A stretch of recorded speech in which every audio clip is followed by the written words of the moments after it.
What's up and welcome to the Beyond Sundays podcast. My name is Brett Stewart and I am the host. And today our guests are Jake and Erin Mills.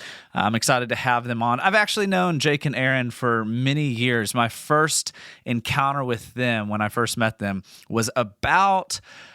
Man, what's the math? Oh, it's big numbers now. It's about 18 years ago, 17 or 18 years ago. So I've known the Mills family for quite a bit. They both are on staff here at Beltway Park Church now. And I really enjoyed my time with them because I got to learn some things about their lives and about their calling that I hadn't even known. So y'all are going to be blessed by this conversation. You're going to be challenged. But I'm very grateful for their opportunity and their time that they spent with us today. So we're just going to jump right on into today's episode. All right, well, today I am with Jake and Erin Mills. Jake, let's start out with you. Who are you? What do you do? And how are you doing today? You know what? I'm Jake Mills, and I'm Erin's husband. And that's what I do. I'm Erin's husband. No, I do some more than that. I'm the missions and outreach pastor here at Beltway. And been here for about a year from this area. Yeah, that's what I do. And I'm doing great today. Good. Absolutely fantastic. That's How about great. you? I'm doing okay. Yeah. I mean, that's an honest answer. I'm not like phenomenal, but I'm doing okay. But by the time this comes out, I might be doing great. So We're just going to pray never for know. that. We're going to believe for that. let's do it. And sometimes, you know what? You have okay days. True. But anyways, all right, Erin, who are you? What do you do? How are you doing? I'm Erin Mills, and I'm Jake's wife. But I also work here in the foster care ministry, and I am a part of Foster 325, which is our new external arm of the foster and adoption ministry at Beltway. And I'm a mom, and I'm also doing very well today. That's awesome. Very cool. Yeah, we're going to jump in to some of that discussion about the Foster 325 a little bit later. But one of the reasons why I wanted y'all to hop on this episode was to kind of hear your journey of something y'all recently decided as a family. I mean, y'all literally in December doubled the amount of children that you had with one decision. Like, y'all just adopted 3 kids. And so I kind of want to hear that journey specifically, but maybe even back it up to when did the Lord kind of stir in your heart this desire or this thought to foster or to adopt? Was that before y'all came back to Abilene? Was it sometime in the process? So I don't know. Start wherever you want to start and kind of lead us into that place leading up to the decision and the journey adopting your kids in December. Yeah, it's been something that has been a seed in our hearts for a long time. But it started with Erin, so I'll let her start. But January 11th, 1985, Erin was born. Wow. I'm not And- supposed to tell people how old I am. So that means today is, I don't know if we're supposed to say dates on the podcast, but today is like the 12th, right? So Yeah. yesterday was your birthday. Happy birthday, Erin. Yay! But Yesterday, as of we're recording this, Right. but this is going to come out Tuesday. so not too far. Oh, Yeah. this is going to come out 1 week after you just Yes. had your birthday. Yes. Okay. So, but Erin was adopted. So that is where this story begins. Go ahead. Yes, I was Okay. adopted as an infant, and so I was through a private adoption agency, and so I was just only 2 weeks old when I went to live with my adoptive parents, and they are incredible, and I would never change that for the world. And one of the best things that they did for us, my brother's also adopted, but we're not from the same biological family, but is that they always told us that. They always talked through how much they just wanted kids and how God had prepared us to be their kids. Wow. And so I think for me, that helped me. I know a lot of kids struggle with being adopted sometimes because they feel like they're not a part of their family that they're in currently and for long term. And so for me, I think that just helped so much to know that that was chosen a long time before they even thought of me, was Yeah. that God had planned those things. So that was big for me. So we always knew that we would do something like that. We lived overseas for a little while, and so I think we thought maybe we would do overseas adoption, but it was very expensive and lots of strict rules, and so that Yeah. hadn't worked out. And Yeah. So David and Marcia Coker are her parents, and just a godly example of what it looks like to struggle with infertility. Pray that God would change that. deal with the answer that they still couldn't have biological kids, and to adopt, to bring a kid who doesn't have a family, wouldn't have a family, two kids actually, into their family, and they are just amazing people. Yeah. And so good examples for Aaron, good examples for us. So then, like I said earlier, we're from Abilene. Aaron was actually born in Lubbock, but 2 weeks later she came to Abilene and, has been here since. And well, actually we moved around, but anyways, she grew up here. And so, we got married at 19. I don't remember thinking a lot about adoption at that point. But except for that Aaron was adopted, and that was a new thing for me, just knowing that and walking through that and meeting her parents and, and that whole thing. But when we went to China is when I remember first, talking through adoption. And it was more like we're missionaries and, it's just kind of, there's a lot of orphans here. There's a lot of kids who need help. And, we, at that point, by the time we went to China, we already had one biological child. Kennedy had already been born. She was 3 months when we moved there. And so we just thought one day we would adopt a Chinese kid, a Chinese baby.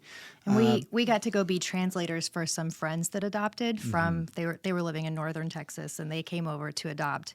And we got to meet up with them and help them those first couple of days a little bit with their daughter. I mean, not like we translated a lot, but just hang out with them and have that So you got time. to see some of that process. It was so cool. And I think that started spurring it on a little bit more in our hearts. And we had like missionary friends on the same team that had adopted 5, right? Had adopted, no. Oh, yes, Yeah. you're right. I'm sorry, I One forgot. family had adopted the Metzgers, maybe? Metzgers. They had adopted 5, and they already had 3, I think. So anyways, we had seen that modeled, and we thought this may be what we do. But it was really expensive, and the Chinese regulations just kept changing. And so, by the time we came back from China, that just wasn't on the table. So we came back from China. We moved to Wisconsin, Green Bay, Wisconsin. I pastored a church there, and we had 2 other kids, Joshua and Hannah. And then it was when we moved to Illinois. We had talked about fostering, and when we moved to Illinois, we got licensed, right? Yeah. Wow, okay. While we were in Wisconsin, we had some friends that were foster parents, and that was my first experience seeing people really that I remember with foster kids in their home. And I thought, wow, that's pretty cool. I mean, I had never really realized that. I don't know why. That seems sad. Yeah. That we just don't remember and think about those people that are in our own backyard. But so that was remember- where it started too for me with the foster care part And of actually it. now I'm remembering that we said we're going to foster. And so as a half step towards that, we started hosting foreign exchange students. Yeah. Okay, And yeah. just having different kids in our home, and what would that look like? High school students. And so we hosted 2 foreign exchange students, both in Wisconsin. And then when we moved to Illinois, we felt like we were ready to start fostering. Obviously this is rooted in just a belief in the gospel, for us that God sent his son for us, that we are adopted into the family of God, not born Jews, not born Israelites, and yet as Gentiles grafted in and adopted in. So we have that core understanding, and just James 1:27, that pure and undefiled religion is taking care of orphans and widows. So in Isaiah, and we've just always thought, man, we're supposed to be, as the church, as believers, There's something we're supposed to be. I'm supposed to be a investing part of in it. this, Yeah, part of this. Something's, so we thought, the church has got the answer for this, and we're a part of that. And so, what are we going to do, in this? And we kind of thought we'll have biological kids, and then we'll start fostering and adopt, and that worked. We went to Illinois. I started pastoring a church there. We got licensed within the state of Illinois to be foster parents. And we thought we would foster like little kids, probably not babies, but I think our age range was like to 10 or something like that. It was to supposed whatever. to be kindergarten to age 10. Yeah. And it was like Kennedy was like 10. And so we were like no higher than that. But the first one we adopted was 11. And the first one we fostered, was 11. So we didn't stay in our range. But basically we never said no. we got calls. When you're a foster family, you get calls, and you have to say yes or no. And I was always just like, yes. and Aaron's like, hold on, let's think about this. You get to go to work every day. You go to work, and I got to. You're saying yes. Do you know what this means for me? Exactly. Yes.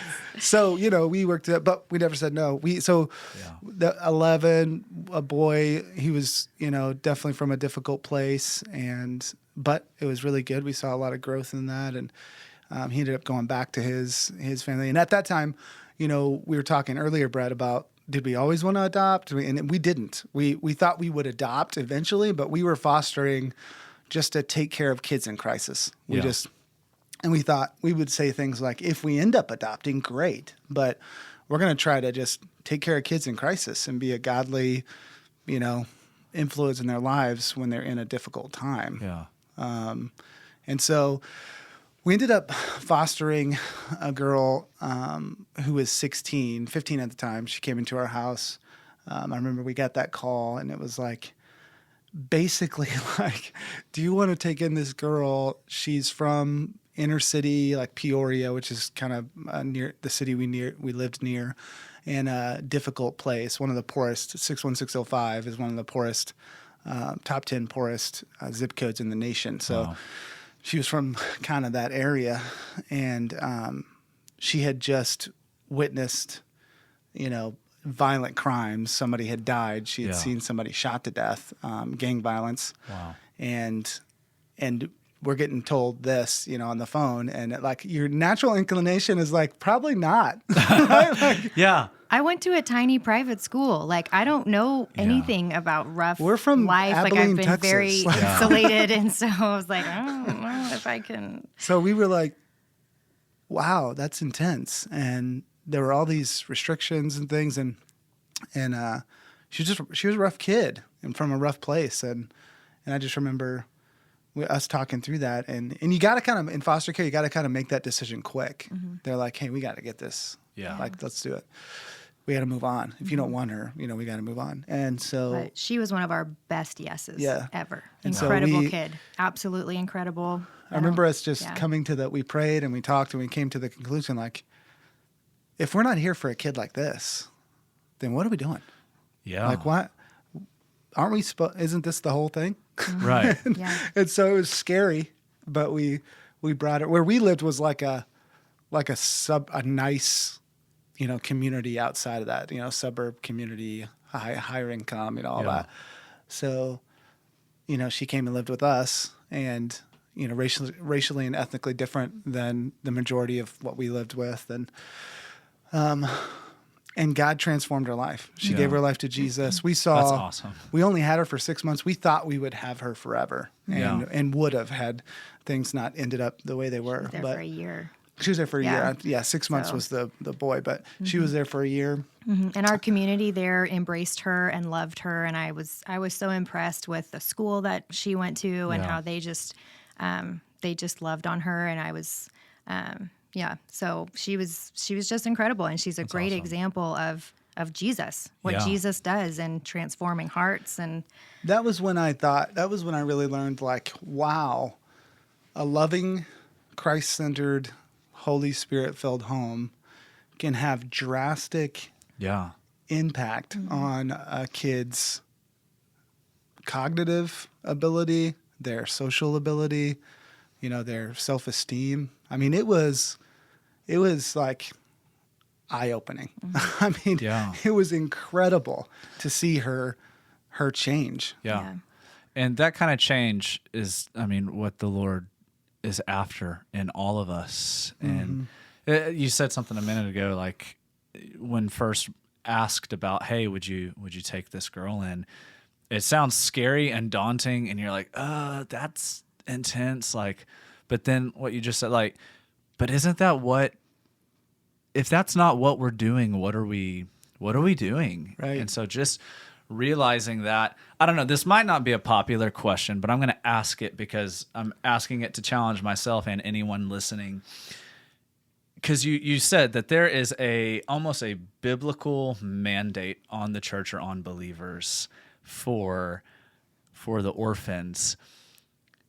I think sometimes we've made foster care about a matter of, does a family want to do it or not? But does that matter? Does want have anything to do with it? Or is there something deeper and bigger there? And what would you say to the person listening? What would you say to the believer who is wanting to grow in the things of the kingdom? And there's a reality out there of so many of these broken lives and broken homes, and there seems to be some sort of call on the church. I don't know. I believe, I think we need to be careful making our call everybody's call. So I want to be careful with that. I also believe that Scripture teaches that the body's made up of different parts and that there's different functions and different roles and different things that we do. So all that said, yeah. I mean, I believe that the Bible teaches that God's answer for the orphan and the widow and the hurting in our world is the church. Wow, yeah. And it's not a church, it's not the church institutionally. It's not a building. It's not parachurch. It is the church, the body of believers and the community of faith. And so can everybody take in a kid who is a foster kid, and foster them? No. And I wouldn't tell everybody to take in a kid, but I think almost everybody can. Yeah. And that's just where Jake am at. That is not a Beltway stance. That's just a Jake thing. I just think I can at least confidently say that more people can do it than are doing it. Yeah. And is it difficult? 100%. There's definitely days I don't want to do it. I don't want to. I think, why do I open myself up to a caseworker coming through and looking in my cabinets and telling me my trash can is the wrong one and things like that? So no, there's days I don't want to, but there's days that it's something I would never change ever because of the life transformation, and because God did not call us to have easy lives. He did not call us to have our 2 or 3 kids and then coast. Yeah. That is not what they did in the biblical church. They went out and they sacrificed. And if we look at it, most of the disciples lived away from their families if they had families. So that was basically a single mom, so that they were out telling people about Jesus. And so our lives are not called to be easy. I get to come home every single day and I get to sit in my comfy house and do nothing hard. That's not what, I don't believe that's what God called us to. Yeah. I feel like God gives us seasons to rest and to do things like that. But overall, He's calling us to harder things that we have to choose to step out in. Yeah. And He'll help us have the strength to do them. Because they're scary, but he comes alongside every time. Yeah. And he makes it good. And the idea is that it's the church's mandate. Therefore, those who directly are taking in kids should be supported by everybody else. So, I mean, the idea is you're not alone in that. Right. If we were functioning in the American church or in the worldwide church or whatever, like we're supposed to, then there would be enough. There would be plenty. I mean, there would be way more than enough, support and love and finances and homes and time and all of that, right? But where we came down to it, we in Illinois, the difficulty was the system. It wasn't the kids. I mean, the kids were tough, from tough places, but it was the system. You just felt like you were hitting your head against a brick wall. And that's not totally untrue about Texas. I mean, it's every state. Yeah. Every state is, the system is pretty broken. So it's just difficult. They're in an impossible situation, understaffed, overworked, the whole thing. And so, but we came down to, I was just talking to somebody else about this the other day, that, the difficulty of a thing does not determine whether God wants me to do it or not, and in fact, the more broken the system and the more hurt and traumatized the children, the more it makes me think I should do it. Mm-hmm. Yeah. I'm right? I mean, but we tend to do the opposite. We go, man, it's just so hard. I just can't. I'm just not going to do it. Yeah. It's like, wait a second. The fact that this kid is this jacked up is just another reason for us to step in. This broken, another reason for us to step in. The system is this messed up, and they're in that system. So that means we should step up more, Yeah. right? And so to answer your question, yeah, I mean, I think I know that it's the church's mandate, Yeah. and it's something we have outsourced to the government, and it's not the government's mandate; it's the church's mandate. Yeah. That doesn't mean every single believer, but it means every single believer is involved in pure and undefiled religion, taking Yeah. care of widows and orphans, and I think that includes foster kids, Yeah. without a home, and so involved in some way, but way more, I think, should be opening their homes to at least one kid. Yeah, absolutely. And, even as you talk about that, I know part of our 2030 vision here at Beltway is the dream, is the belief, is the idea that by 2030, the year 2030, that every kid in the foster care system within our region would have a Christian home to be in, to be loved, to be cared for, to be prayed for, either with the hopes of restoration happening within their family or, it might mean adopting that kid. It might mean that kid being adopted by another family. But to have Christian homes opened up so that every kid has a place. And you're absolutely right. If you think about it, I mean, with even just the number of people in Abilene alone, there's enough homes. Yeah, Aaron, what's like if just one family from each church or something like that? Yes. So with Foster 325, which is part of what I get to do at the church, which is a vision of the elders. It's not anything I came up with. I'm just the engagement director that gets to carry it out.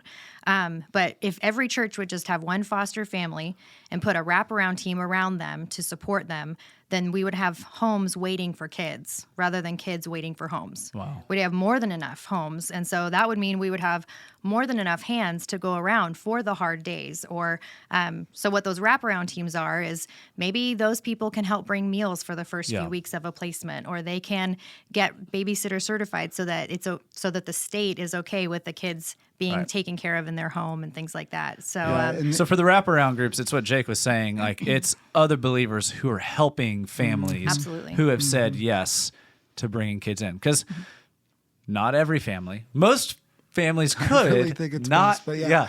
not every family, but for the ones that aren't bringing a kid into their own home, they can just as much be part of this journey and part of this ministry. Yeah, and if you're listening and you're like thinking about it, I'd say contact the foster care ministry, adoption ministry staff, which is Aaron, Renee, and Jeanette here at the church. But I would say step towards getting licensed. Start stepping that way. But if that freaks you out, because licensing is a little bit of a long process, so I just say take a step towards it. Talk to the people who know about it. Contact whatever agency. Step that direction. But if that's too much and you're like I'm freaked out by that, then become a part of a wraparound team. Yeah. Here at Beltway, or if you're listening and your church is involved in Foster 325 and they're doing a wraparound team, or you hear about that, become a part of it, or create it yourself. Find a foster family and start wrapping around them. Find a foster family to love and support. Exactly. And it's not just first couple weeks. It's long term. I'm going to be there for you after the first initial wrapping is taken off of this present. Like I'm gonna be around a long time. But I want to circle back around just real quick. Yes. Did you say that if every believer in Abilene would adopt somebody or foster somebody, that we would be taken care of? no, just every church if they just had one family. So You're saying every church, if every church just had one family. Yes, just one family at each church. And Beltway already has 30. Yeah. So we got 29 so of there's them covered. there's not that many. No, I'm just kidding. So in the surrounding area, I have a list of them, but there's about 75 churches, maybe about 100, and that would include Buffalo Gap and Clyde and the smaller outlier towns. But we would have more than enough homes if they all just had one family. Wow. And some of those churches maybe are smaller, or they're made up of maybe a demographic that shouldn't necessarily take toddlers in their home right now. Yeah. but they're really great at making casseroles. Yeah. Or they're really great, like for our wraparound team, our kids came right before school. And so our wraparound team, we had 3 families that took a kid and they took them to Walmart and helped them pick out all their school supplies. Yeah, that was cool. Because it's stressful to just take one kid to do that. But if we would have taken all 6, Yeah. like I that's can't imagine. crazy. And It's stressful for me to go to Walmart just by myself. Yeah, I was Right? going to say it's hard for me to take Brett to Walmart. Seriously, much less I mean, 6 kids. I mean, goodness. come on. Yeah, so that was a huge blessing because they got to make relationship with those kids, and our kids got to see that there's other people that care for them too in this family, and it blessed us because they all purchased the school supplies, and so that was one small burden that was off of us of their school supplies. And so there's a lot of different ways that the wraparound teams can help families. It doesn't have to be making meals. It doesn't have to be babysitting, but that's probably the greatest need. Yeah.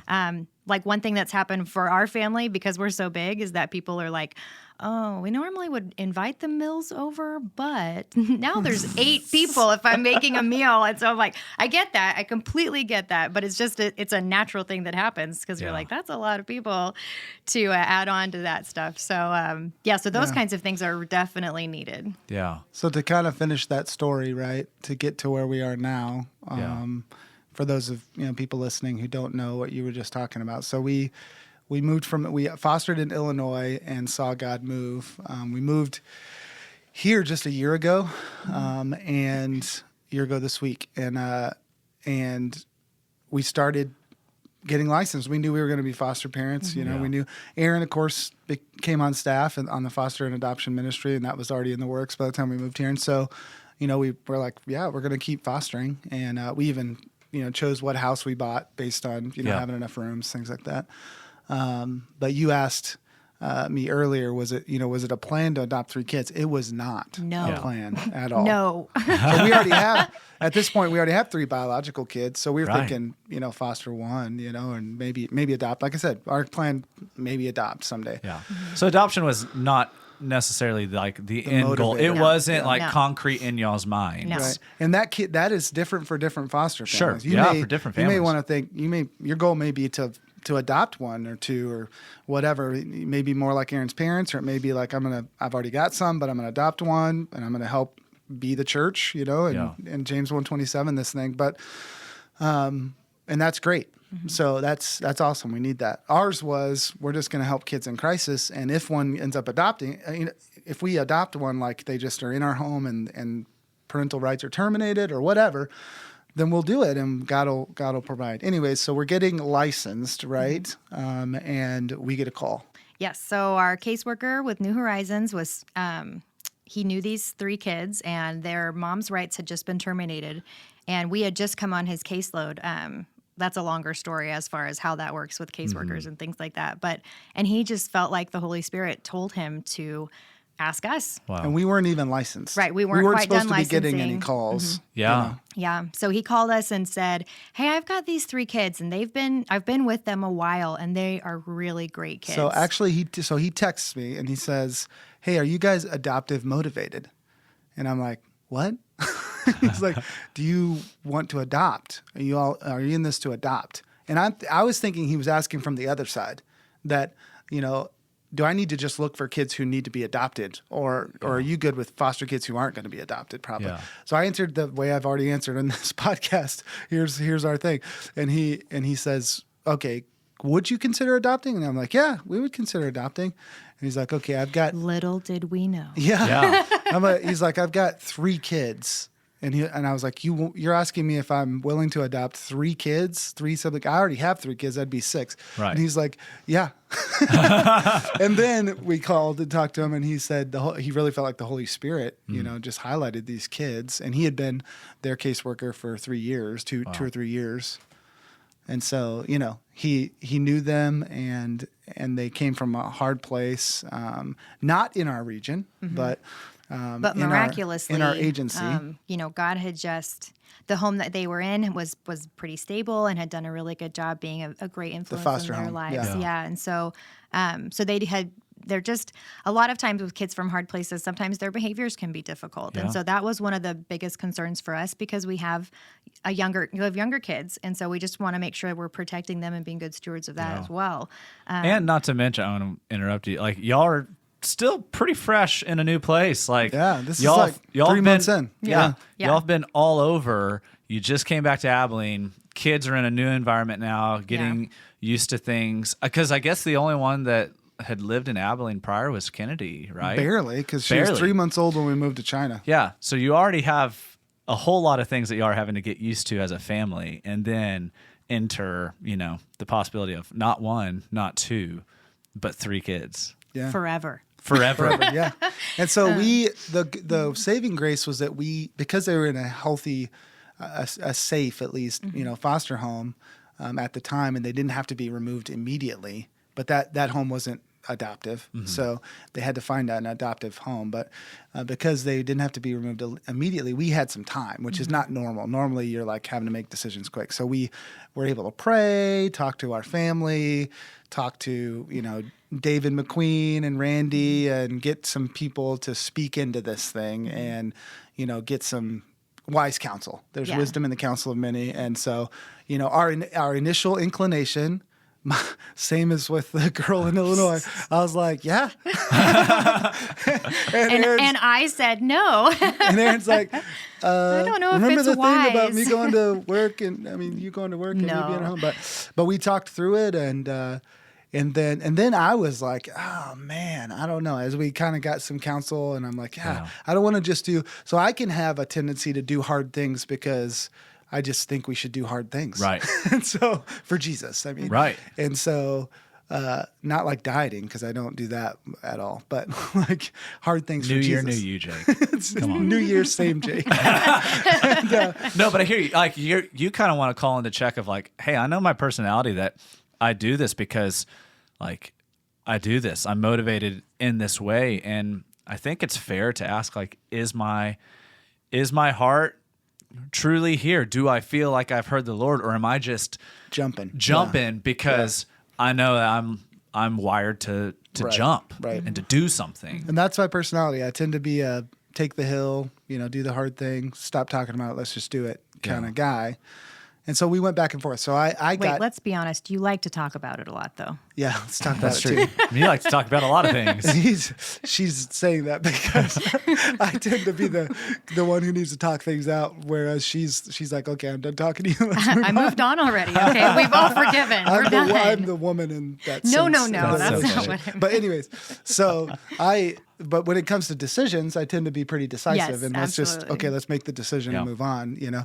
But then there was a middle ground there, a middle time there where I was like, man, I don't know, and I'm asking those questions, and I'm being led by godly men to ask those questions. It was all good. And then at that point, Erin's in. She's like, let's do this. We're doing it. We're adopting, 3 kids, and this is going to be great. And so then through that process, we both felt like the Lord said, this is not. We felt like we were leaning towards yes from the beginning, but we felt like actually David McQueen said, hey, you need to. This is a hard enough thing that you need not just a feels right, but you need like a yes. Yeah. You need something you need to point back to. So we prayed for that. I had my team here at Beltway, the missions outreach team, praying for that. The senior team praying for that, and we printed off pictures of them and had them in our kids' rooms, and we were all praying just that we would have clarity. Because we also, while we advocate that everybody can do something, we're not advocating foolishness. We get that. It's not that everybody can do everything. Yeah, if you've just had a newborn, no, don't try to take on 3 Right. kids. Like, let's have wisdom. God calls us to do things with wisdom too. So, absolutely. So we just want to make sure that everybody recognizes that too. Like, it's okay to take a beat and make sure that we don't just help because the need is there. Absolutely. Yeah. So we prayed, and we did like a respite care thing with them. They were in Weatherford. They came down, and we didn't want to, be like a tryout and then feel like God doesn't want us to do it and they have to face another rejection. Yeah. So we decided we'll do a respite thing, and under the guise of like, hey, your foster family needs a break and you're going to come with us. And, and they were like, this is weird, but they came. At the time they were 7, 8, and 9. Yeah. Right. And And so it's Christian, who now is 8. We have Christian, who's 8. Yeah, I guess they were 7, 8, and 10. 7, 8, and 10, yeah. Christian, who's 8, and we have Marie, who is 9, and Xavier, who's 10. And so they were like, okay, so they're used to moving around or whatever. So they came down for a visit. And really by that time, we had already decided we were in. But we just were cautioned, hey, at least meet them and whatever. So it went fine. It was crazy, but it went fine. And we felt like the Lord said, yes. And so I think the next time we kind of pushed on the agency to go, let's see him again. And let's do this thing. And so they came down for another visit, and by that time I think the therapist had said, hey, the Mills family wants to adopt you. This is the situation. Also by that time their biological mother had passed away. Oh, wow. Yeah. And so they had gone through that trauma all last year. Man. And It's a lot of hard things. But so by that second visit, we were all in, and they were pretty much in. They were still a little wary because we were the crazy people with the 3 kids and the 2 dogs, and it was loud at our house. And Jake has that beard, and it's scary. They like the beard. They try to braid it. Yeah. Ooh. No, not really. I'm just kidding. That's funny. So, but it went really, really well. And so then after that visit, we were like, we were supposed to go to Florida the next week, and we actually asked our caseworker what it would take to make it happen for them to go with us. And Go he out of said, state. girl, you're crazy. He said, we can't do that. We can't do that He said, "All right." in 24 hours. And I was like, I think you could, but you don't want to. No. No. So we got to have that family vacation of 5, and Kennedy and I went to Ireland on a missions trip, and they moved in 3 days later. Yeah. So. Yeah, it was a crazy time. And so we went from 5 to 8, 3 kids to 6 kids, so now we have not June 6, 18th. 8, 8, 9, 10, and 13 are the ages of our kids. So they're all together. So we have 2 boys that are 8 that room together, and are just like becoming best buddies and, awesome. Fighting like brothers, like normal. But it has been a God thing. We were supposed to have them for at least 6 months before adopting, which would put us like in February of this year. But we got a call a few weeks ago that said, hey, would you guys want to adopt them on December 23rd? And we were like, sure. Actually, I think it said, we have a court date for you for December 23rd. Yeah. We were like, okay. glad we're not traveling. So, so we were it was- pumped, though. That's we were like, great. yes. I mean, it's better for our taxes. No, I'm kidding. That wasn't the Get in before the fiscal before the year year's ends. up. No, I'm just kidding. But we But were right just- before Christmas, I mean, It was how awesome. It was a wonderful that- Christmas I mean, present. what It was great. Like, you're gonna look back on that Christmas as, I don't know, that's just beautiful. Yeah. That's powerful. What a every what a year, gift. you kind of celebrate the gotcha date, the Yeah. adoption Yeah. date. And so every year now, we've got gotcha and Christmas Eve and Christmas all At lined the up. adoption, Marie said, Mom, do you think that every year on December 23rd we could have a party to celebrate us being adopted? And I was like, girl, yes. you know we will. Every single year. So Oh it my was gosh, super that's powerful. awesome. Yeah. That's so powerful. So we adopted them officially on the 23rd. We want to be super clear, though, that it has not been all cotton no. candy and rainbows. No. It is. I have yelled and made all of them cry. We've all made we've all made all the mistakes, and we have seen again, just like in Illinois, just in a short period of time, the power of a loving, healthy, Holy Spirit-filled home In community. on the lives of kids in crisis and from hard places and trauma. So we have seen huge changes. And in the beginning, there was a lot of, if you think back to our Flip the Script series, there was a lot of, kind of spirals and ruts and, soundtracks running in their minds and just difficulty getting out of those habits and believing us. And, at that time they were foster kids and they knew they were going to be adopted, but they weren't adopted yet, and so it was like a kind of a thing. And we had to kind of convince them like, no, we love you. And they need a lot of attention and love. And they are awesome kids, but they have been through a ton and there's a lot of trauma. From their years of neglect, they had come with a lot of different, just survival instincts that couldn't work because they were a lot of things that were selfish, really, but in the moment they had to. So we understood that, but it was the time to just start kind of relearning those things of like, you're going to be safe here and you're not ever going to go hungry again. And so you don't have to be concerned by that. And you don't have to, take all of the snacks that are on the tray, or you don't have to rush worry to get stuff. Right. You don't have to rush to get something, because we're going to have enough for you. And I know that you love that toy, but it's going to be here tomorrow for you to play with too. And we're all going to use it. We're all going to share it. It's not going anywhere. Yeah. You're not going anywhere. Yeah. You get to stay here and keep it forever. Or just the coping, survival instinct of, just lying. Because they had to lie in order to convince a parent that they didn't do anything wrong, so that they wouldn't get beaten. Yeah. So you have this thing baked into, and they don't even realize they're doing it. Right.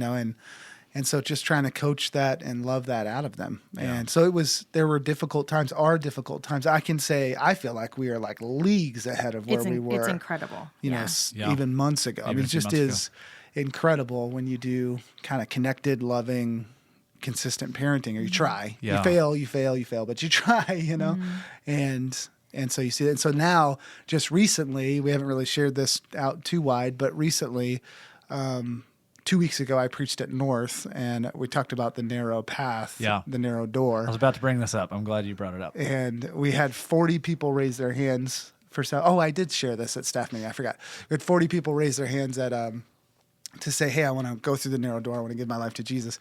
And 4 of those, 10%, 10% were 4 of our kids. Yeah. And so all of them heard that Daddy was preaching, and so they all wanted to sit in the service. Yeah. And so the 3 we adopted and our youngest, Hannah, raised their hand to say, we want to give our lives to Jesus. And as a parent, you're always like, oh, was that real or whatever? And you got to kind of walk through that. Or at least I think you should walk through it and ask questions. And Joshua, who's 8, and Kennedy, who's 13, they've already, given their lives to Jesus and gotten baptized. And they didn't raise their hands, which was a huge, I was like, yes. They got it. I talked to Joshua after, like, did you raise your, and it was in bad, I didn't tell you this, but it was like, did you, you're testing them? Did you raise your hand? It's like, did you raise your hand for when the other kids did and stuff? And he was like, no, he thought he was going to get in trouble. And I was like, good job, buddy, because you've already given your life to Jesus. And he was like, yeah. And so it was really good.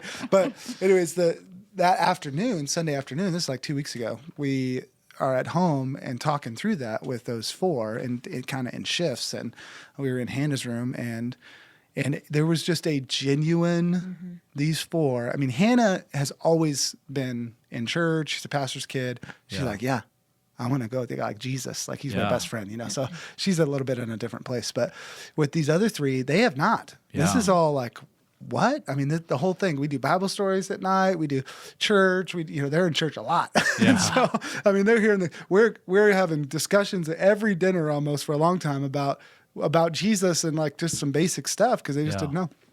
And so they all very genuinely said, awesome. I want Jesus. I want to give my life to Jesus. Yeah.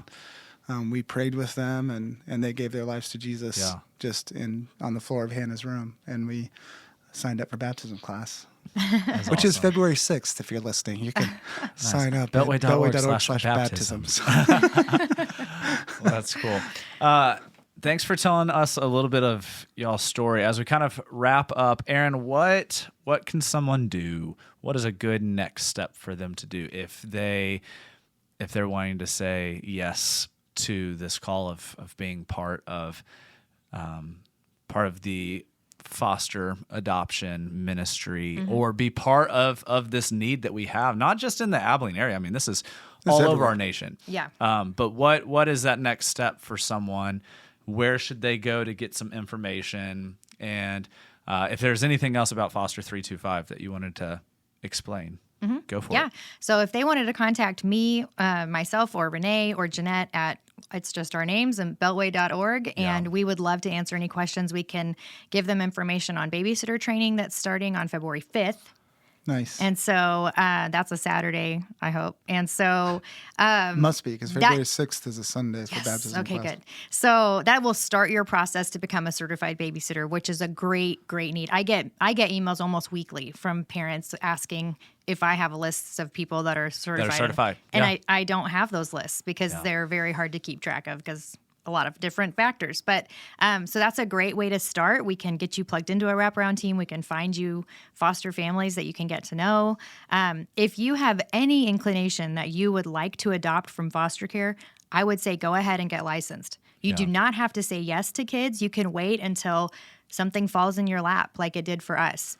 But you don't get these opportunities if you're not licensed. Yeah, we would good. never have heard about these kids if we were not licensed. Yeah, there was like a post you shared a few months ago that was basically the gist of it was, we're called to take in orphans as Christ followers, but the only way you can take in orphans in America is to be licensed as a foster, as a foster family. Yeah. That's how we take in orphans. Yeah. You can't just randomly go grab an Right. orphan and Yeah, bring we them can't. into Yeah. Right. You can't. So how are you going to follow that mandate? How are you going to follow, what Christ, even if the Holy Spirit moved you to take in an orphan, even an orphan you knew, Right. that somehow you found out about at school or whatever. How are you going to do that? You got to be licensed. Yeah. So in our country, in our time, in our culture, you got to be licensed. So go get licensed. Go get licensed. Yeah, and you can tell them, no, I don't want to take any kids right now. They are we have found that they're very respectful of that. They're just excited to have somebody that's there when the opportunity's right. So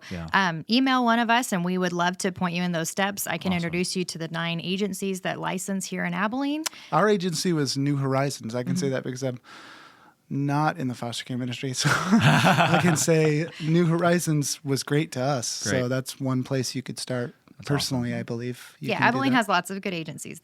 New Horizons is a great agency. Yeah. But there are 9 of them. I recommend them. And so, anyways. I like how you put her in the spot to her. So ridiculous. So, but so those are the next steps. And Okay, even if that's you great. just wanted to just talk to somebody about it, that is what I do. We've licensed twice now, so we're not experts in any way, but we know some of the things about it, and I can know some of the weird things about it that I can answer questions about and stuff like that. So at least it can get the ball rolling. Yeah, So that's good. And if for some reason you don't know how to spell any of their names, you can just go to beltway.org/foster. Yes. And then you scroll down to the bottom of the page and you'll see Jeanette, Aaron, and Renee all at the bottom, and you can email them from there. And you could probably get some more information on our foster and adoption ministry there at beltway.org/foster. Anyways, guys, thank y'all so much. I know we have to wrap up, but I actually didn't know a lot of this about y'all. So this has been an awesome thing for Brett to learn more of Jake and Erin Mills. And it is a blessing to see y'all walk in obedience and say yes to these things and already see the fruit of what the Lord's doing. Like, that's the amazing thing. Like, think about it. You've only been in it for a little bit of the time, and like, these kids have already given their lives to the Lord. Like the fruit is already coming. The Lord's faithfulness is already manifesting life within them. And like you said, I know it hasn't just been easy. It's not effortless. But the Lord is faithful, and I think we got to remember that. And we'll close out with this: like, we have to remember the Lord's faithfulness in the things that we say yes to. Yes.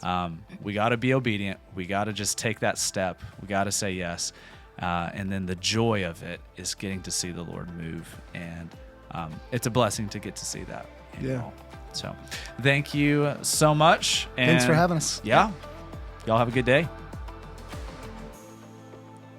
Well, thanks again for listening to the Beyond Sundays podcast in this episode with Jake and Erin Mills. I hope that you were inspired and challenged by their story, but also just the conviction in which they walk to the biblical call, just like Jake talked about in James 1:27. I want to read this verse in 2 different translations real quick. James 1:27, this is ESV. Religion that is pure and undefiled before God the Father is this: to visit orphans and widows in their affliction, and to keep oneself unstained from the world. And I want to read it in the Passion Translation again. True spirituality that is pure in the eyes of our Father God is to make a difference in the lives of the orphans and widows in their troubles, and to refuse to be corrupted by the world's values. And so I hope this episode, maybe this is the first time that you've ever thought about fostering or adopting. Maybe you've been thinking about it for a while. I don't know where you are, but I hope that this episode is helpful and hopefully clear in discerning the call and the command of the Lord on the body of Christ, on believers. And so if you want any more information about our foster care or adoption ministry, you can go to beltway.org/foster, and there you'll also be able to contact our ministry staff that oversees this and give you some helpful tools about what are some next steps that you can take in this journey. Hey, we hope you have a great week. Be blessed, and remember, God is moving in your life beyond Sundays.